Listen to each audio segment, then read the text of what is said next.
কষ্ট করতে করতে কিংবা বসে থাকতে থাকতে আমার ছোট ভাইকে নিয়ে জাস্ট জানালাতে হেলান দিয়ে সে ঘুমাচ্ছিল।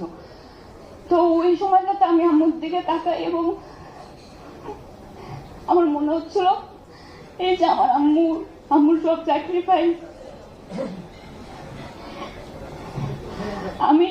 শুধুমাত্র এই কম্পিটিশনের বিজয়ী হব না, আমি লাইফে এতটুকু সাকসেসফুল হব যে আমার আম্মু যত কষ্ট করেছে সেটা আমি কোনো না কোনো ভাবে তাকে ফেরত দিতে পারবো, হয়তো পারবো না এটা বলার জন্য বলা, কিংবা আমার আম্মু যা চাইবে আম্মুর চিকিৎসার জন্য, কিংবা আমার আম্মু যে জিনিসটা ধরবে আমি যাতে ওই জিনিসটা আমার আম্মুর হাতে তুলে দিতে পারি, এটা আমার স্বপ্ন ছিল। এবং ওই দিন রাত্রে বেলা আমি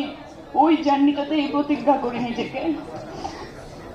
আমি জানি না একটা মানুষ আসলে কতটুকু সাকসেস পেলে সাকসেসফুল হতে পারে, কিন্তু আমার জন্য এটা